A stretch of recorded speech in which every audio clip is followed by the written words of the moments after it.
Imagine a grand, marble-floored courthouse bustling with tension that crackles in the air. On one side stands a glamorous woman cradling a baby, tears threatening to spill from her heavily lined eyes.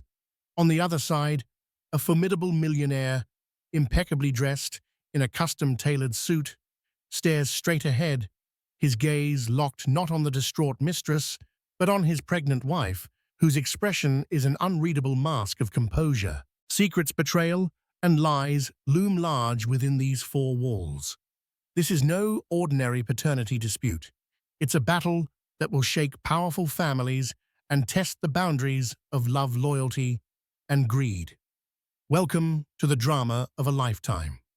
Emerson Stratford was a name that graced glossy magazines and was whispered through the halls of high society. Known for his multi-billion-dollar investment empire, Stratford Global Holdings, Emerson had risen from modest beginnings to become one of the most influential financiers in the country. He was the self-made mogul with a golden touch and an immaculate public image until a few months ago. Just last year, Emerson attended an exclusive tech summit alongside household names like Elon Musk and Jeff Bezos, proudly announcing a new round of funding for a cutting-edge satellite communications project. It was a crowning moment in his career, reflecting his ability to foresee market trends and invest at the right time. With his taste for impeccably tailored suits, philanthropic endeavors, and that old-world charm, he embodied a modern Gatsby. He was also happily married to the striking Natalia Santander, a former art curator whose refined taste and philanthropic passion had garnered her a well-respected reputation. Together, they were the quintessential power couple, glamorous, wealthy, and seemingly invincible. Their home sat on 10 acres of rolling countryside outside the bustling city, boasting a modern estate that blended sleek glass structures with carefully manicured gardens. Inside that estate, life ran with near-military precision. Caterers, maids, and security staff dotted the property like chess pieces on a well-organized board. Natalia had just discovered she was pregnant, news that spread elation through the staff and immediate circle of friends. Everyone expected that this baby would fortify the Stratford legacy for generations. But beneath the polished veneer of perfection lurked shadows, whispers of clandestine meetings, suspicious credit card charges, and a certain name that had begun to float through exclusive social gatherings: Marisol Hernandez. The rumor mill churned that Emerson had been seen more than once at upscale lounges and hotel bars in the city, always in the company of a statuesque brunette whose presence seemed anything but platonic. These were not just small whispers, but rumblings that threatened to tear the entire Stratford kingdom down. Natalia, despite her calm exterior, had a knot of dread tightening in her stomach each passing day. She trusted Emerson, or wanted to, yet she couldn't ignore the hush-hush gossip. The staff sensed the tension. Her personal assistant asked gentle, probing questions about whether everything was all right. Her driver noticed how tense her posture became each time they passed the city's glittering nightlife district. Emerson, on his part, assured Natalia that everything was fine, chalking up rumors to the public's fascination with powerful men. But behind his confident smile, a storm brewed, and both of them were about to face it. Such was their situation, a gilded life with hidden cracks, a fortress waiting for a single well-placed blow to crumble into scandal. Little did they know how close that blow was and how devastating it would be.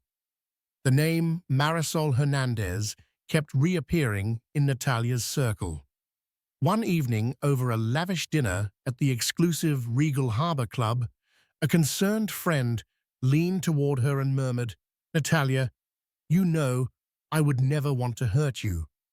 But we all heard about Marisol Hernandez. Is there any truth to it?" She tried to sound casual, but the worried crease on her forehead betrayed her concern. Natalia felt a flicker of anger surge through her. Marisol, who she asked, forcing a smile that didn't quite reach her eyes. She prayed her tone suggested disinterest, even though her heart hammered loudly in her chest.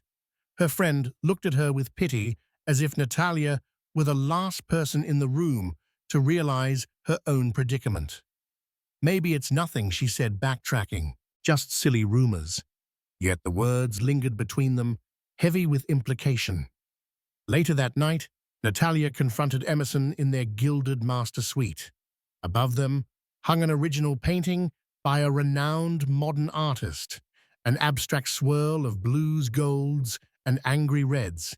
It seemed to echo the turmoil Natalia felt inside. "Who is Marisol Hernandez?" she asked bluntly, trying to steady her trembling voice. She stood by the window, arms crossed protectively over her stomach, which had just started showing a subtle curve. The baby inside her was the reason she was fighting so fiercely to preserve their life together. Emerson paused, loosening his tie with a hint of irritation. "Why does that name matter?" he countered. "You know how these social circles feed on innuendo. Ever since we announced your pregnancy, tongues have been wagging about everything from how I run my business to who I might be meeting over lunch. It's absurd." His dismissive tone both relieved and frustrated her. She wanted more than simply, "It's absurd." She wanted clarity. "Emerson, I just want the truth. Are you having an affair?" The question was out before she could second-guess it, and the tears pooled in her eyes before she could blink them away. He sighed, stepping toward her with arms outstretched. "Come here," he whispered, pulling her gently into his arms. "I love you. I want our family. I would never do that to you." His voice was calm, practiced, like someone who'd soothed many anxious investors with winning words. She let herself believe him, if only to protect her still fragile sense of security.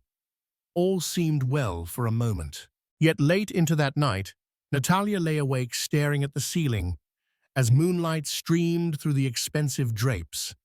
A nagging sense of unease crept in, fueled by the memory of countless half-smiles and side glances at social events.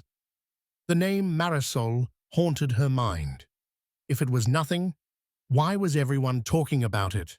Natalia tried to quell her concerns for the sake of her unborn child.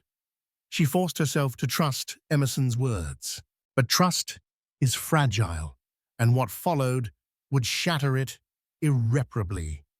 Exactly 2 weeks after that tense conversation, the first blow landed on their doorstep in the form of a thick envelope addressed to Emerson. It was delivered by a no-nonsense courier in a plain black suit who demanded a direct signature. The staff, unsure of the contents, passed it to Emerson the moment he returned from a corporate lunch meeting. Inside was a summons to appear in court. Natalia only learned about it when she discovered the letter in Emerson's study, half hidden beneath a pile of unread business documents. Reading the legal jargon, she felt her heart drop to her stomach. Paternity suit, filed by Ms. Marisol Hernandez. The words practically jumped off the page like barbed hooks tearing at her illusions. She confronted Emerson the moment he walked into the study that evening, brandishing the summons like a weapon. "What is this?" she hissed. A swirl of emotions, betrayal, hurt, fury, darkened her usually composed features. Her voice trembled, but a certain steel laced her tone.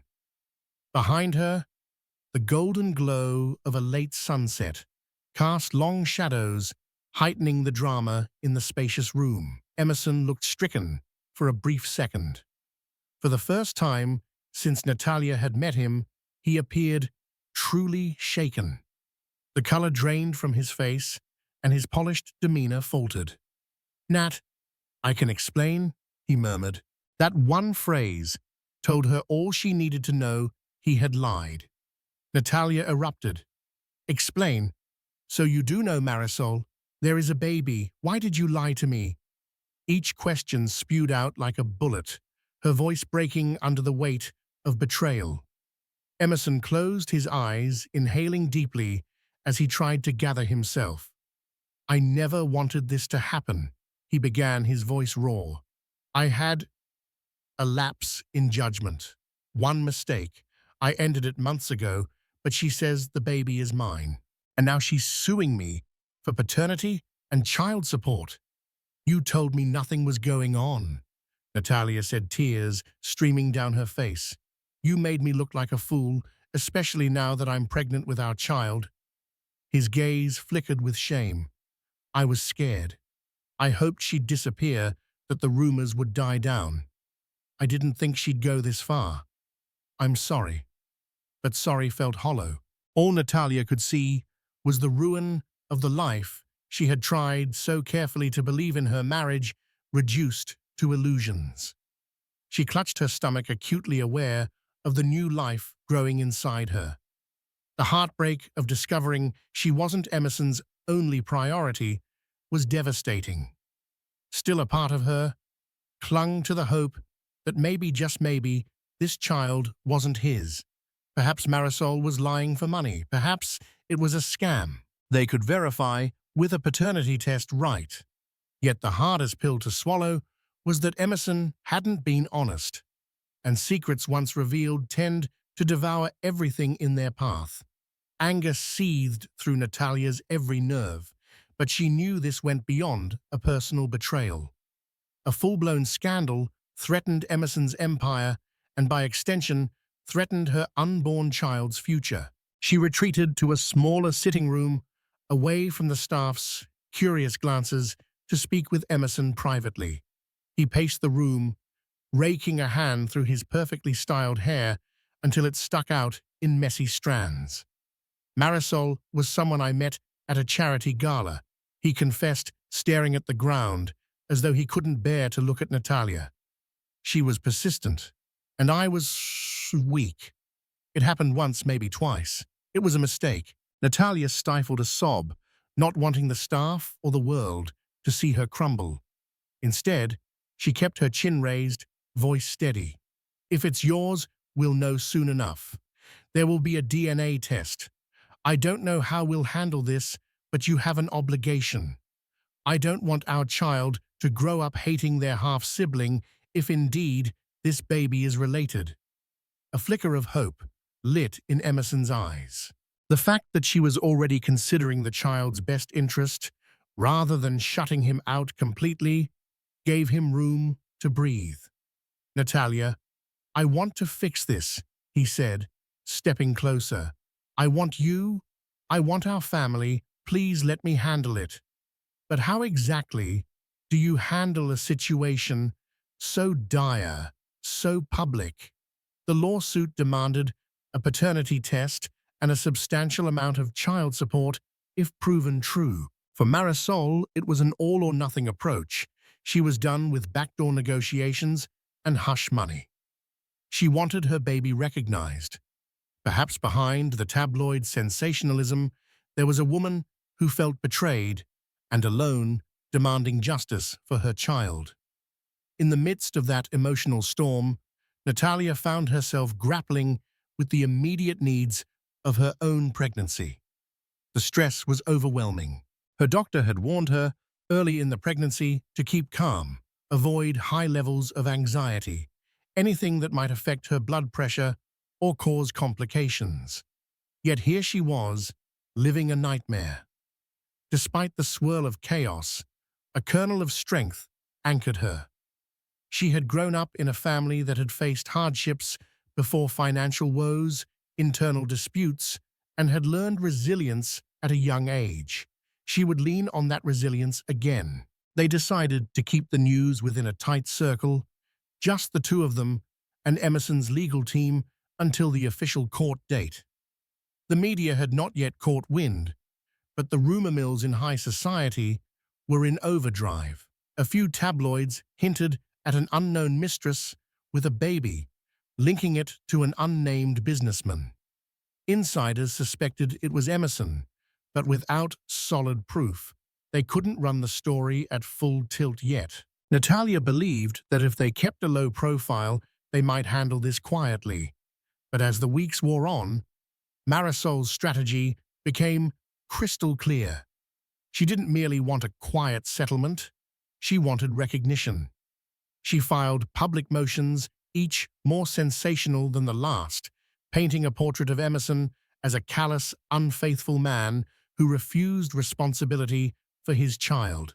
The tabloids seized upon the details, and soon Natalia found her own name dragged into the headlines, the betrayed wife. With the court date looming, the entire fiasco threatened to explode in public view. And in the darkest corners of Natalia's mind, a question lingered. If Emerson was lying, then could he still be lying? The day before the preliminary hearing, Marisol Hernandez herself decided to break the silence, granting an exclusive interview to an internet tabloid known for sensational celebrity scandals. The clip quickly spread across social media, and by nightfall, it was all anyone could talk about.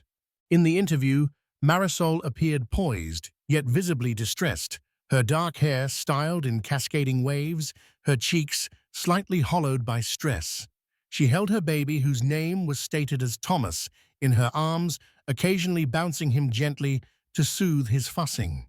She spoke about meeting Emerson Stratford at a black-tie charity event 6 months prior. She claimed that they had an immediate connection, that Emerson had been lost in his marriage, and that he pursued her with grand gestures, private dinners at exclusive restaurants, expensive gifts delivered to her tiny apartment, heartfelt promises of a future that would soon unravel. She then offered proof in the form of screenshots of text messages, allegedly from Emerson, romantic overtures, and affectionate words complete with photos of him at his office. Though the authenticity of these messages was still in question to the public eye, it was damning. Marisol concluded her interview with tears staining her cheeks. "I'm not here to destroy his marriage. I just want what's fair for my child. Tomas deserves his father, and if Emerson won't take responsibility willingly, the court will make him." Suddenly, Marisol was no longer just a rumor. She was a real person, with a face, a voice, and a baby in her arms, an innocent child caught in a vicious crossfire. Public opinion, which had briefly waffled in defense of Emerson, after all, he was a well-known philanthropist, shifted dramatically. They now saw a single mother, heartbreakingly vulnerable, pitted against a powerful man who had on the surface chosen to hide behind wealth and influence. That evening, Natalia watched the interview on her iPad, huddled in bed. She felt nauseous tears burning at the corners of her eyes. She sensed a wave of sympathy for Marisol, which tore at her from inside. It felt as if the entire world had turned against her husband, labeling him a cheater and a deadbeat father.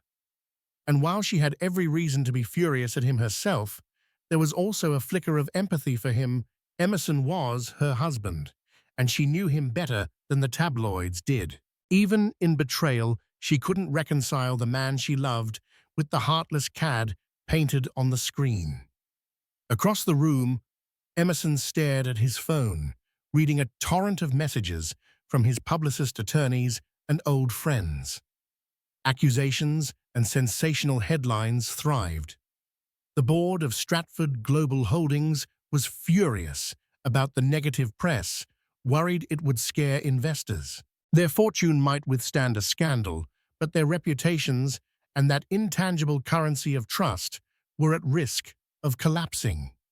Natalia set the iPad aside and looked at Emerson. "Did you send those texts?" she asked, in a voice barely above a whisper. He rubbed a hand across his forehead. I sent some messages. Not exactly like that, but yes, I made mistakes. She's twisting the context, though. She was the one always texting, always pushing. I never promised her anything long-term. I never wanted a relationship." She sighed, feeling that painful mix of anger and pity once again. She's painting you as if you did. Doesn't matter what the truth is, the public already thinks you're guilty. And tomorrow, you'll have to face her in court." Emerson nodded, looking more human than ever vulnerable, apologetic. For a moment, Natalia caught a glimpse of the man she'd married, the ambitious dreamer, the one who was fiercely devoted to her in the early years. A pang of nostalgia and hurt pierced her heart. She was pregnant, anxious, and at odds with a woman she had never met, a woman claiming to share motherhood with her courtesy of Emerson. Tomorrow, the court hearing would force them all into the same room, and the stage was set for a collision that would resonate far beyond the marble corridors of the courthouse. Courtroom 7C of the downtown courthouse was packed. Spectators, press, and onlookers crammed into the rows of benches, eager for a glimpse of one of the year's most sensational paternity suits. The ceiling was high and ornate, its murals depicting scenes of justice overshadowed by the raw tension in the air. On the left side, Emerson Stratford sat with his high-powered legal team. He wore a charcoal grey suit, his expression stoic, but those closest to him could see the faint lines of stress etched around his eyes and mouth. Next to him, Natalia, visibly pregnant, her slender figure replaced by the gentle swell at her midsection, sat with her own quiet dignity. She wore a conservative but elegant black dress, her hair pulled back in a low chignon, as if she refused to allow spectacle to overshadow her presence. More than anything, she wanted to witness the truth come out, no matter how painful it might be. On the right side, Marisol Hernandez sat cradling baby Tomas in her arms. She had a sympathetic face, soft features, and wide eyes that gleamed with tears. Her attorney, a passionate women's rights advocate, made it clear that they were there to ensure Tomas received recognition and support. Periodically, Marisol glanced over at Emerson, her gaze equal parts longing and resentment. When the judge, an older man with a reputation for fairness, took the bench, the room fell silent. He skimmed through the paperwork, then cleared his throat. "We're here to address matters related to the paternity of Tomas Hernandez and the plaintiff's request for child support and acknowledgement. Let's proceed with the preliminary arguments." Marisol's attorney spoke first, weaving a narrative of a woman wronged. Marisol has come forward in good faith. She has provided evidence of a relationship with Mr. Stratford, and we have reason to believe he is the father of her child. We request an expedited DNA test and immediate financial support for necessary child-rearing costs. Next, Emerson's lead counsel, a steely-eyed litigator named Marion Kingsley, rose. "We do not deny that Ms. Hernandez and Mr. Stratford were acquainted. However, we contest the child's paternity and demand a court-supervised DNA test. Until the results are conclusively established, any interim support remains premature." The judge nodded. "In these cases, a DNA test is standard procedure. We will order it. Once we have the results, we can address child support." At that moment, Marisol stood up, surprising her own attorney by taking the floor. With baby Tomas in one arm, she pointed her free hand at Emerson. "I'm not here for money alone. I'm here because you made promises you never intended to keep. My baby deserves a father, one who doesn't treat him like a secret or an inconvenience." Emerson's jaw tensed. "I acknowledge I was involved with you," he said softly, his voice echoing in the hushed courtroom. "I never intended to hurt anyone. But I have to be certain Tomas is my son." A swirl of murmurs erupted among the onlookers. Some glared at Emerson with disapproval, while others glanced sympathetically at Natalia, who sat still as stone, her hands folded over her swollen belly. Marisol's voice cracked with emotion. "You promised me the world, Emerson. You made me believe this child was wanted. And now you act like we're strangers. Tears trailed down her cheeks. For a moment, it was impossible to tell if it was a performance or genuine heartbreak. Maybe it was both. It was in that moment of high drama, a mistress holding up her baby for the entire court to see, that the media photographers snapped their most sensational shots, the mother in tears, the crying infant, and the millionaire father refusing to meet her eyes, focusing only on the pregnant wife sitting by his side. That single still image posted online minutes later would ignite 1,000 think pieces on betrayal, scandal, and wealth. And in every one, Natalia was there in the background, an enigma of grace and sorrow overshadowed by the wail of a baby that might or might not be her husband's flesh and blood. As soon as the court session ended, the media closed in like a pack of wolves. Shouts of Mr. Stratford, "Do you admit to fathering the child?" and Mrs. Stratford, "How do you feel about your husband's affair?" bombarded them. Security scrambled to keep the crowd back, while Emerson and Natalia moved to the black SUV idling outside. Natalia felt suffocated by the flashing cameras and outstretched microphones. All she wanted was to get home, shut the door, and try to breathe. She kept her head down, refusing to answer any questions.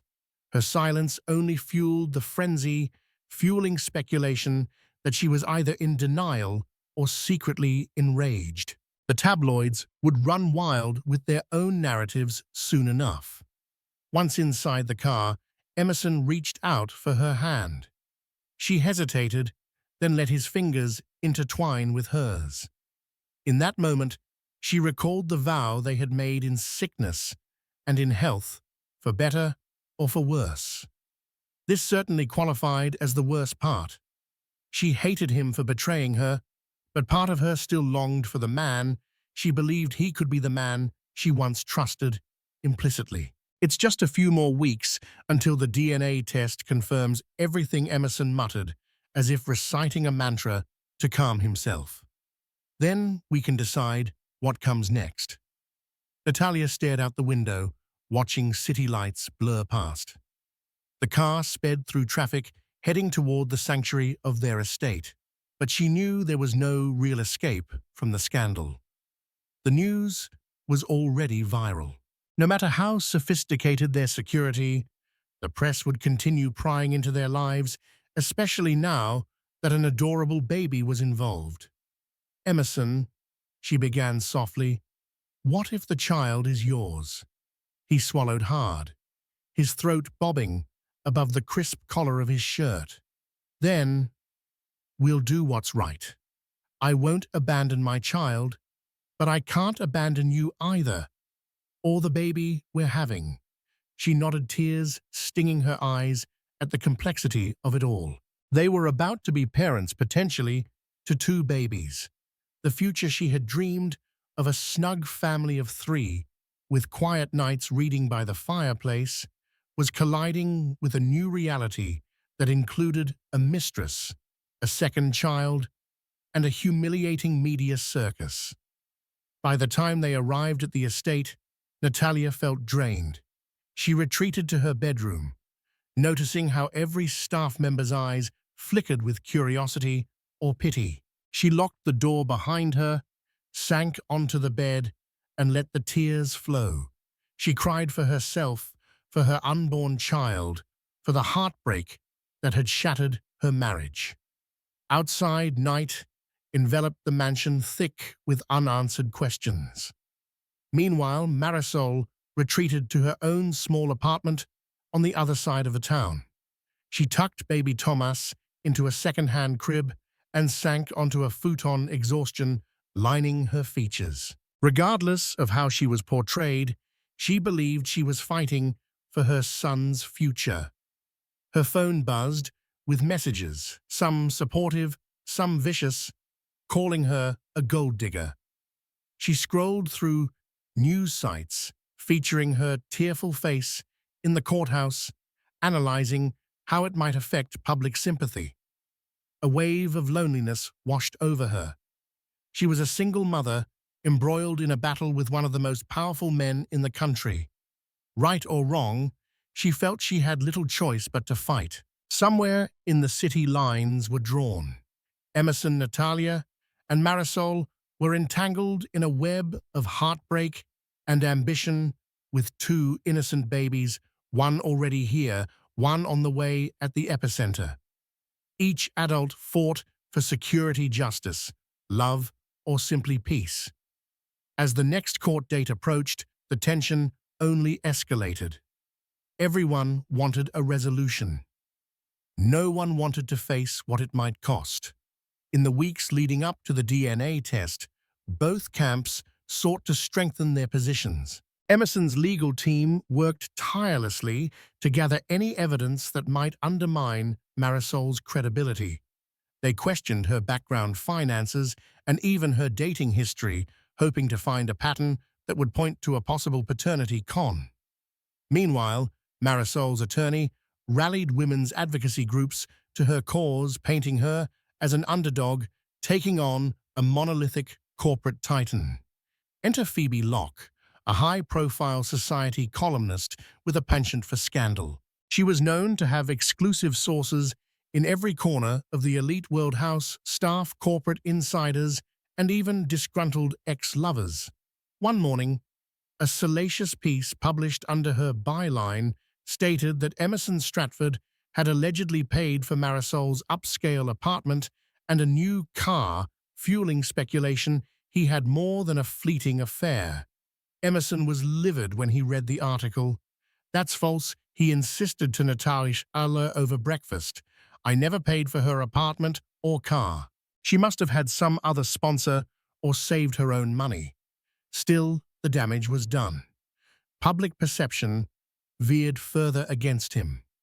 Natalia, fighting her own emotional battles, made a decision she needed to bolster Emerson's image or risk losing everything they had built.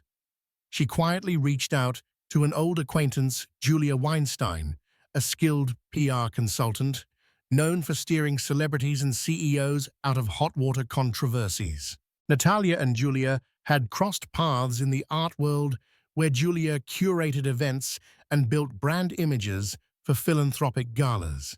Now, Natalia needed her expertise to manage the crisis swirling around her husband. Julia agreed to come aboard, cautioning, "This is going to be messy. We'll need a multifaceted approach: philanthropy, public interviews, endorsements from respected figures." "If this baby is yours," she said pointedly to Emerson, "you'll need to show responsibility in a way that doesn't vilify the mother. If it's not, you'll need hard evidence to stop these allegations cold." The next day, while meeting with Julia in Emerson's office, Natalia watched as business associates contacted him with growing unease. Some threatened to sever ties if negative publicity continued. Others were sympathetic, but warned they had shareholders to please. Emerson displayed a stoic front, but Natalia could see cracks forming in his composure. The man who once thrived on confidence and vision was reeling from the potential collapse of his professional standing and possibly his marriage. Meanwhile, Marisol found an unlikely ally in a social worker named Carmen Diaz, who worked at a local women's center. Concerned about Marisol's financial stress, Carmen offered legal support, emotional counseling, and a place to stay if things ever got rough. Though Marisol wasn't destitute, she had some savings. She appreciated the moral support. Carmen believed her story, believed that a woman shouldn't be left alone with a baby while the father lived in a palatial estate. Marisol, swayed by Carmen's compassion, felt more resolute than ever. She wouldn't settle for hush money or silent recognition. She wanted the father of her child to be publicly accountable. Yet beneath Marisol's determination lay a twinge of guilt. She'd once truly believed Emerson might leave Natalia for her. But as she saw him with Natalia in court, supporting his pregnant wife without glancing her way, she recognized the depth of her own naivety. Anger and heartbreak co-mingled inside her, fueling her fight for Tomas's recognition.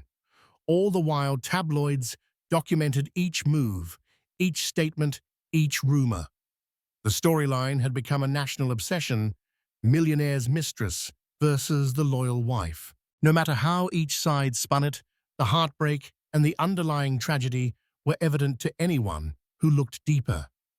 A small child was caught in this maelstrom, and another child was on the way. The stakes could not be higher. The day the DNA results arrived was as ordinary as any other, a bright, sunny morning that belied the tension weighing on everyone involved. Emerson had just entered a conference call when his lawyer phoned, summoning him to the law firm's office. Natalia insisted on accompanying him. She needed to know once and for all if her unborn baby's half-sibling was real. They entered the sleek, high-rise building that housed Kingsley and Associates. The law firm's decor was a testament to power and affluence: mahogany tables, leather-bound legal volumes, floor-to-ceiling windows offering a panoramic view of the city. Tense silence filled the corridor as they were led to a private conference room. Inside, Marion Kingsley waited with a sealed envelope. Marisol and her attorney arrived moments later, baby Tomas in tow. Natalia found herself glancing at the infant's face, tender, delicate eyes, big and bright. She couldn't help but wonder if those features bore any resemblance to Emerson. No one spoke. Marion opened the envelope with a letter opener, the rip of paper amplified by the stillness. The entire room seemed to hold its breath. Marion skimmed the contents, eyes flickering with an emotion that was impossible to read. Then she delivered the news with clinical detachment. The tests confirm a 99.9% probability that Emerson Stratford is the biological father of Tomas Hernandez. Marisol exhaled a shaky breath. Relief mingled with triumph. Tears of vindication welled in her eyes.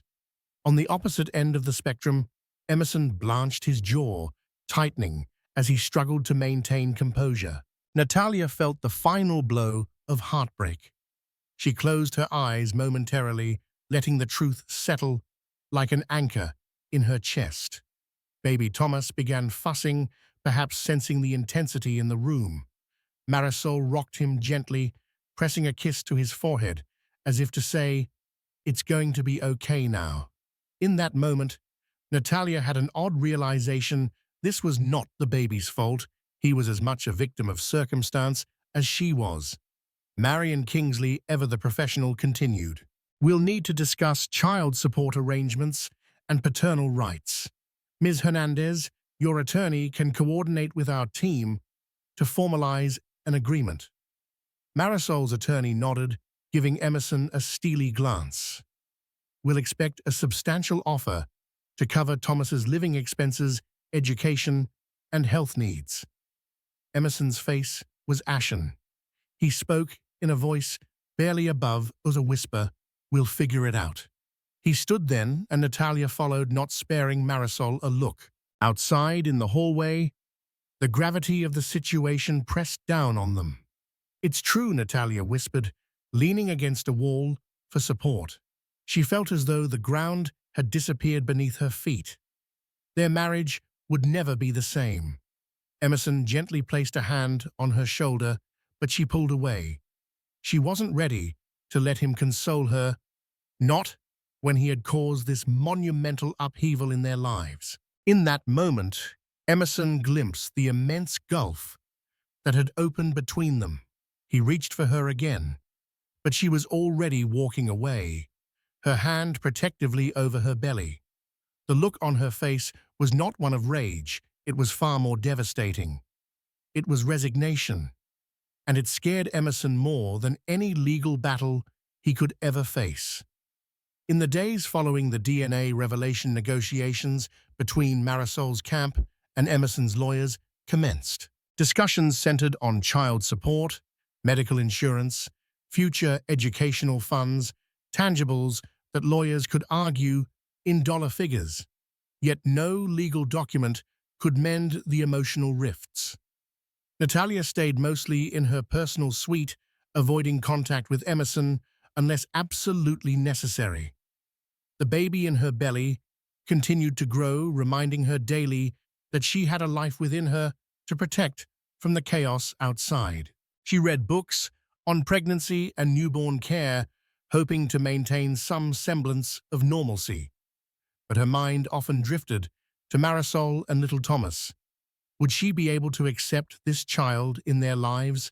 The question tormented her, overshadowing the excitement she once had for her own pregnancy. One evening, as sunset dyed the sky in streaks of pink and orange, Emerson knocked softly on Natalia's door. When she opened it, she saw a weariness in his eyes that mirrored her own. "Can we talk?" he asked, voice heavy with remorse. She nodded, stepping aside so he could enter. They sat on opposite ends of a velvet chaise, an invisible canyon between them. He finally broke the silence. "I know there's no excuse for what I did, but I want to fight for us, for our baby. I love you." Natalia's eyes flickered with pain. "If you loved me, why did you betray me?" Emerson ran a hand through his hair, exhaling shakily. "I was stupid, selfish. I was flattered by Marisol's attention, and I felt unstoppable. It was never love. But I can't change the fact that Tomas is my son." She pressed her lips together. "So what do we do now? Are you going to be a father to him? Bring him around on weekends like a distant uncle? Or will you be part of his life every day? And how does that leave us?" He lowered his head. "I have to be involved somehow. I can't abandon him. But you are my wife, Natalia. I want us to raise our child together. I want to earn back your trust." Tears formed at the corners of her eyes. Trust is fragile. Once broken, it's never the same. "I'm not saying it's impossible, but it will take time, so much time to heal. Right now, I need space to breathe." Emerson nodded, swallowing the lump in his throat. "Take all the space you need," he whispered. "Just know I'm here. I'm not giving up on us." After he left, Natalia buried her face in her hands and sobbed. She wasn't certain if their marriage could be saved, or even if she truly wanted to save it. The only thing she knew was that she couldn't make that decision out of anger alone. Meanwhile, across town, Marisol studied the proposed settlement from Emerson's lawyers. It included a generous monthly stipend, a trust fund for Tomas, and coverage of medical and educational expenses. Her attorney found it fair, but Marisol lingered on a clause that limited her public statements about the affair. "Is this hush money?" she asked, her brow creasing. Her lawyer explained that it was standard in high-profile cases designed to protect the child's privacy as well as the father's reputation. Marisol considered it carefully. While she wanted financial security for Tomas, she balked at signing away her right to speak about the circumstances that had led to her pregnancy. If Emerson planned to be involved, shouldn't the truth be acknowledged openly? She stared at Tomas, sleeping peacefully in his crib, a swirl of emotions flooding her chest. She remembered how, during her affair with Emerson, he made her feel special, like the center of his universe, if only briefly. Now that universe was crumbling.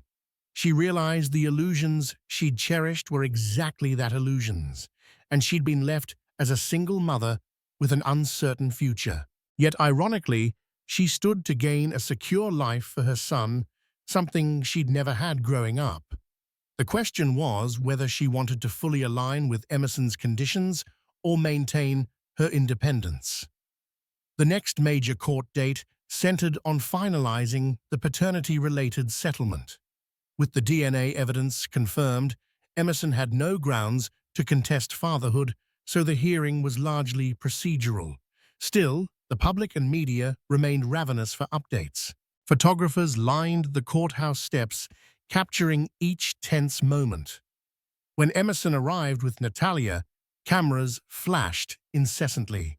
Observers noted how Natalia walked a step behind him, her face set in grim determination. They also noticed the protective hand Emerson placed on her lower back, an old habit from happier days. Whether this was a sign of unity or a mere facade was anyone's guess. Marisol, on the other hand, carried Tomas in her arms, flanked by her attorney. She had discarded her earlier timid demeanor, appearing more resolute and confident. She wore a modest yet stylish suit, projecting the image of a responsible mother rather than a scandalous mistress. The media lapped it up. Public sentiment showed a surge of empathy for this single mom, especially in light of Emerson's confirmed paternity. Inside the courtroom, the judge reviewed the settlement agreement. After hearing brief arguments, he declared it equitable, ensuring Thomas's future would be well provided for. However, the judge left open the question of custody arrangements. Emerson had legal rights to see his son, but the logistics were still a point of contention. Would Marisol allow regular visitation, or was she open to joint custody? The room tensed as these discussions came to a head. Emerson's voice was measured, though a vein in his temple pulsed with stress. "I want to be in my son's life," he declared. "I'm willing to schedule visits to ensure he knows who his father is." Marisol looked at him, her expression unreadable. She was silent for a long moment before responding. "I won't deny Tomas a chance to know his father, but I want to make sure he's protected, not passed around like an obligation." Natalia stood quietly on the sidelines, her stomach an ever-present reminder that she too was carrying Emerson's child. She couldn't help but feel a deep ache at the realization that Emerson was asking to raise, or at least be a part, of Marisol's child's life, a child conceived in betrayal. Ultimately, they reached a tentative agreement. Emerson would have scheduled visitations, supervised initially, to ensure stability. Should the arrangement prove beneficial for Tomas, they could move to more flexible co-parenting terms in the future. When the hearing ended, the media frenzy reignited outside. Emerson offered a brief statement: "I accept responsibility for my son, and I'm committed to providing for him. I ask for privacy during this time as my family, and I focus on healing." He glanced at Natalia, who remained silent at his side. Marisol then stepped forward, baby Tomas in her arms, addressing the cameras with surprising composure. "All I want is the best for Tomas. I hope Mr. Stratford will uphold his promise to be a good father." The snapshots that flooded social media and news sites later that day were heart-wrenching. Marisol holding her baby close, tears glistening in her eyes, while Emerson stood at a distance with Natalia, who gazed off into space. The headlines read, "The mistress's baby triumphant," but what about the wife's unborn child? Weeks passed, marked by a sense of uneasy calm. Legalities had been addressed. Tomas was legally recognized as Emerson's son, and a structured child support plan was in place. Yet life outside the courtroom was where the real drama began, and healing, if it was possible at all. Emerson moved into a separate wing of the massive estate, giving Natalia the time and space she needed. Their interactions were polite but cautious, like strangers who knew they shared a complicated history. Emerson threw himself into his work, attending back-to-back board meetings, orchestrating new deals, and traveling to maintain investor confidence. During these business trips, he also discreetly visited Tomas, trying to form a bond with the infant who shared his DNA. The first time he held his son outside a clinical environment, tears pricked his eyes. He felt both guilty and awed by the small life he had helped create. Marisol, meanwhile, settled into a new routine. She used part of the settlement to move to a safer neighborhood, enrolling in night classes to eventually earn her degree. She was determined to not just rely on Emerson's money, but to create a stable future for herself and Tomas. Though she had once fantasized about being a permanent part of Emerson's life, those illusions were long gone. Her focus now was on motherhood independence and protecting Thomas's emotional well-being as he grew. Natalia spent her days preparing for the arrival of her baby. She decorated a nursery in a soft palette of creams and sage greens, choosing calming hues to counter the internal chaos she felt. She avoided public events focusing on her health. In rare moments, she found solace in quiet walks through the estate gardens where the chatter of the staff and the glare of cameras couldn't reach her. Still, she was haunted by what-ifs. Could she and Emerson ever rebuild trust? Did she even want to in a move toward transparency or perhaps redemption? Emerson scheduled a televised interview with a reputable journalist, aiming to address the scandal once and for all. Natalia watched from home, her heart pounding. In the interview, Emerson admitted to his affair, expressed regret, and affirmed his commitment to supporting Tomas. When asked about his marriage, he said, "Natalia is the love of my life. I can only hope she finds it in her heart to forgive me." The interviewer pressed for details, but Emerson maintained respect for Natalia's privacy. His humility seemed genuine, but was it enough?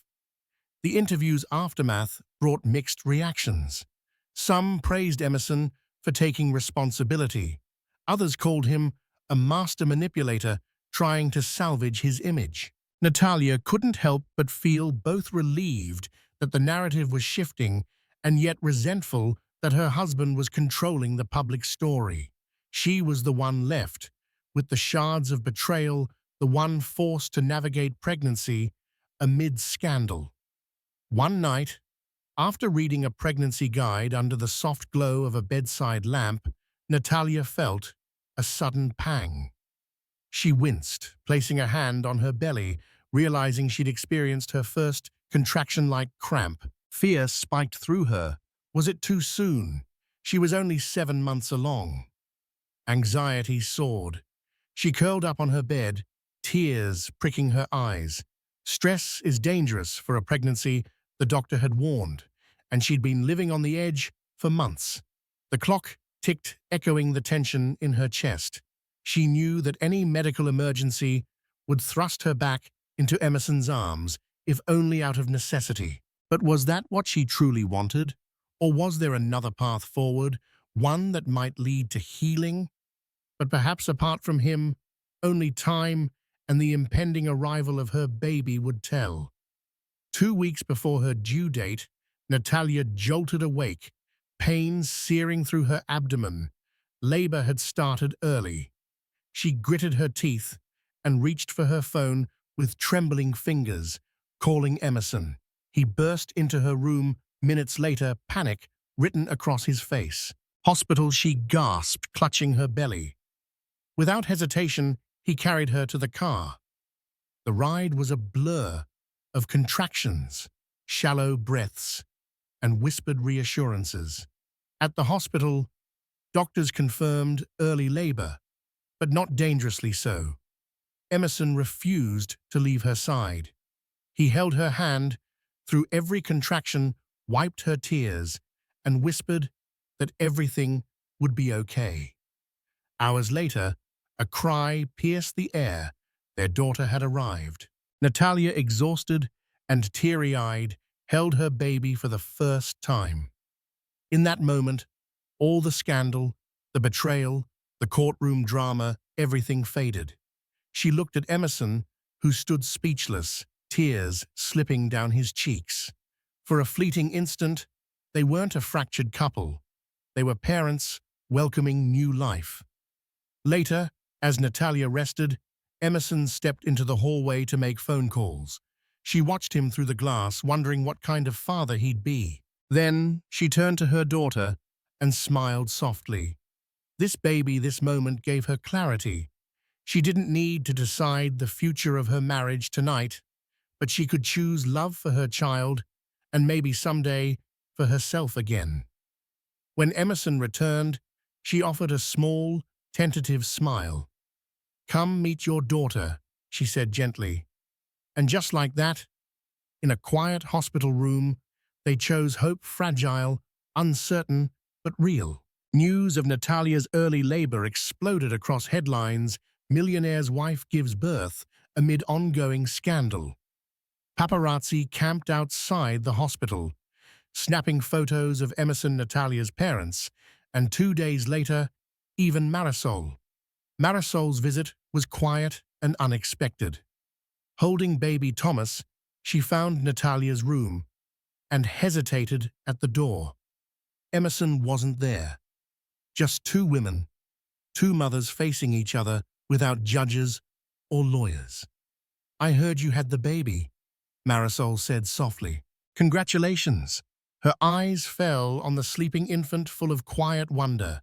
"Thank you," Natalia replied, voice guarded but calm. "He's grown," she said, nodding toward Tomas. Marisol nodded. "I'm sorry for everything. We both got hurt in different ways." Natalia's throat tightened. Looking at Tomas, her husband's child still stung. But she saw something familiar in Marisol's eyes, a mother's love. "Our children share blood. That has to matter." "I don't want to be your enemy," Marisol said. "They deserve to know each other someday." Natalia exhaled slowly. "I don't know how, but maybe." Yes. A fragile understanding settled between them. Marisol kissed Thomas's head and left quietly. When Emerson returned, Natalia told him about the visit. He looked surprised but relieved. "Maybe this is a step forward," he murmured. Natalia didn't respond immediately. She looked at her newborn and thought of Tomas. Two children tied by one man's choices. Maybe they could rise above the scandal for their sake. That night, as cameras clicked and speculations swirled, Natalia felt something shift inside her. Not forgiveness, not yet, but maybe acceptance. And with that, a path forward blurred, uncertain, but no longer blocked entirely. In the weeks following Victoria's birth, Natalia poured herself into motherhood. She called her newborn daughter Tori, soft, simple hers. Emerson took fewer work trips, showing up for late-night feedings and diaper changes, trying to regain Natalia's trust through action. Though the betrayal still lingered, Natalia couldn't deny the sincerity in his eyes when he rocked their daughter to sleep. Therapy sessions remained difficult, filled with raw confessions and unresolved pain. But they were trying. Emerson also made time for Tomas. At first, Marisol insisted on supervised visits, but slowly she began to trust him. Tomas responded with bright eyes and soft coos, especially when Emerson spoke to him. Marisol, though still healing, focused on giving Tomas stability. Then Emerson proposed something bold, a picnic, where both families could meet. Natalia, hesitant, agreed. At the park, she arrived with Tori snug against her chest. Emerson greeted her nervously beside Marisol, who held Tomas. It was awkward at first, but then the babies giggled, and the tension began to lift. The group sat on a blanket under the trees, exchanging small talk. For a moment, the scandal seemed distant. They were just parents with their children. By the end, Natalia and Marisol had shared a few smiles and even brief conversation. As dusk settled, they parted with polite goodbyes. Back at the estate, after tucking Tori into her crib, Natalia paused in the hallway. Emerson approached quietly. "Thank you," he said. "I did it for Tori," she replied, then added, "and maybe a little for Tomas too." It wasn't forgiveness, not yet, but it was something real, a beginning. Months later, the media circus had quieted. The final court hearing arrived more formality than drama. Emerson, Marisol, and Natalia sat in the same courtroom one last time as the judge finalized custody terms and closed the case. Emerson was granted weekly visits with Tomas, and both sides agreed to a flexible schedule as he grew.